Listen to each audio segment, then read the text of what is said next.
Hey guys, welcome back. This is week one of Project Life 2022.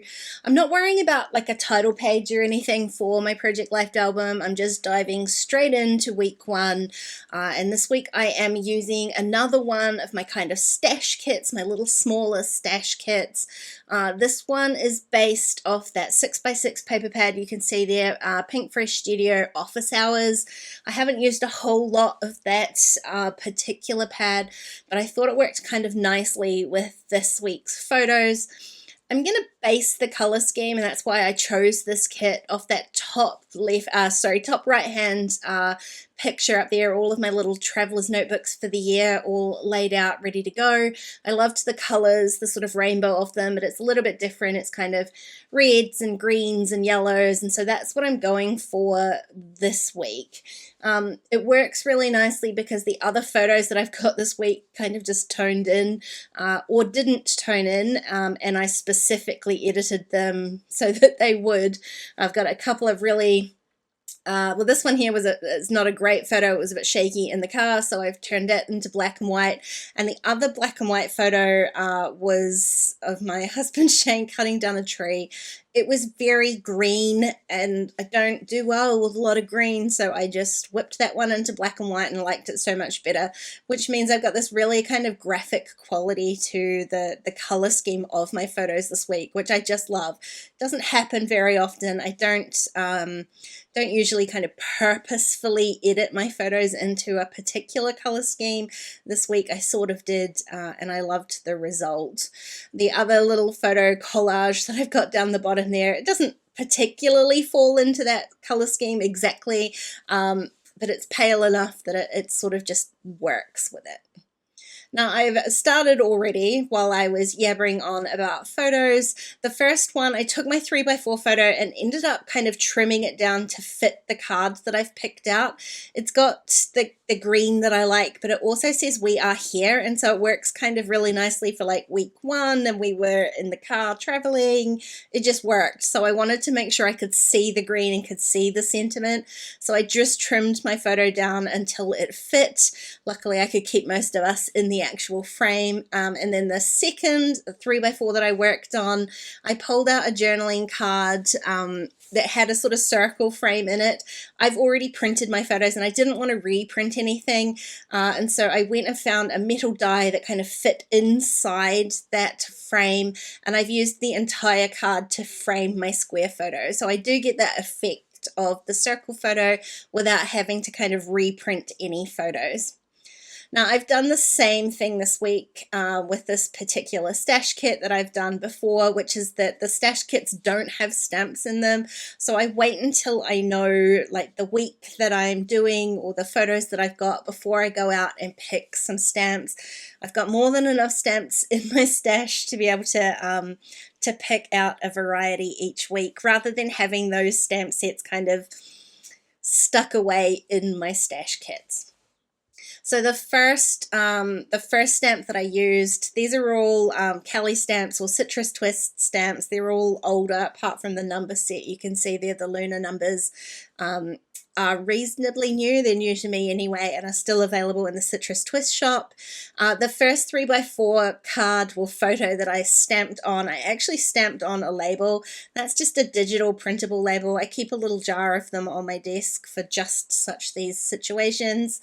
And that way I got to add a little bit of a pop of color onto that black and white photo. Kept it in my color scheme though, so I've used red because I've got that really bright yellow filler card to go next to it. Quite a few of these photos this week are actually elsewhere, so I've put them into my personal traveler's notebooks, so I've got enough journaling about the photos from this week elsewhere, so I'm not adding journaling this week. Instead, I added that bright yellow filler card instead. Now, my little grid photo was super easy. It already had a fun sentiment on it that I quite liked, but I decided to add a couple more sentiments on there anyway. Those are all kind of bloopers from a studio vlog that I was filming for my Patreon, so I took some screenshots and created this little collage to go in here. Now, my title card or my week card for this week, I'm keeping pretty simple. Got these super, super old alphas from Studio Calico, I think. They're not quite red. They're kind of corally red.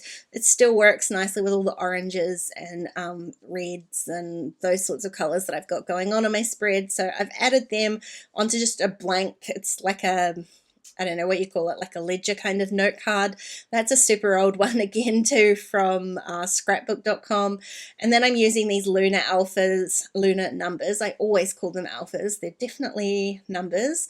I'm using the solid ones just to stamp. I stamped O1 only because the number 1 on its own looks very sad. So I stamped O1. It is a very solid black because there's a lot of black and white in this spread.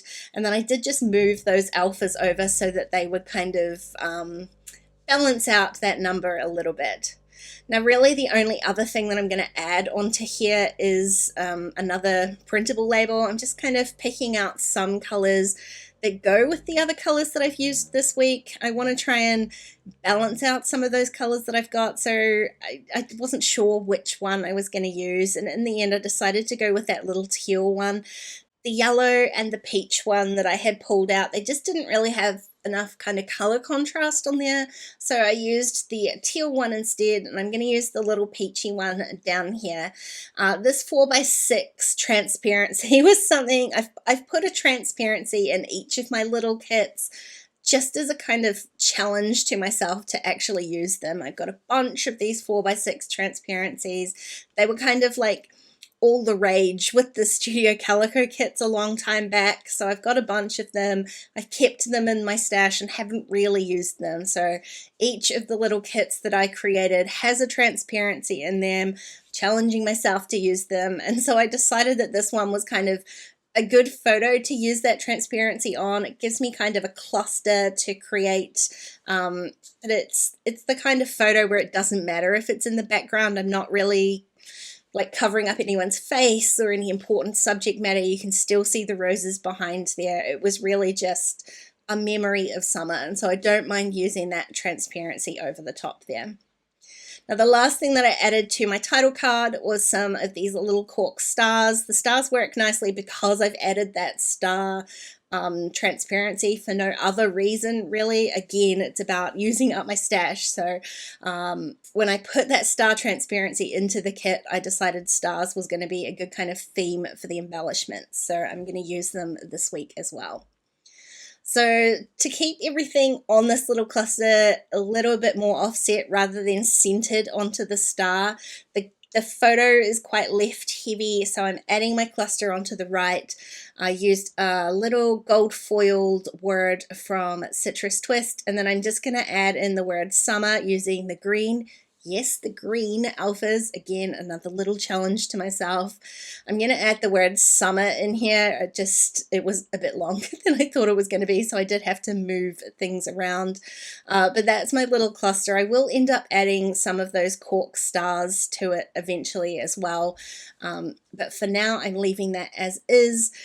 Because that corner was a little bit more, I don't want to say complicated, but like there's a little bit more going on there than there is in the rest of the spread, I'm going to balance that out with this top photo just by adding one stamp on there. Just stamping little Kelly stamps, crafting sentiment, and my favorite kind of stamp sets. Just adding that straight onto my photo. I print at home, so the paper I print on is Canon Photo Glossy 2. It is designed for ink, so it stamps really nicely. I just used some Memento Tuxedo black ink, and then I'm adding those little cork stars as well. And that's when I decided to add a couple more down to that bottom left-hand photo as well. I'm going to add them on the right-hand side of it though, and that gives me those three little points of interest. So my visual triangle with all of those little cork stars, and that is this week all done. Now, I gotta say, for like the first week of a new year, I am loving this spread. I'm loving these little kits. Long may it continue. Hey, thanks for watching today, guys. I hope you enjoyed the video. If you did, please give it a thumbs up, and don't forget to subscribe to my channel if you haven't already. If you want to keep watching, there are a couple more videos on screen. Otherwise, I'll see you again really soon. Bye!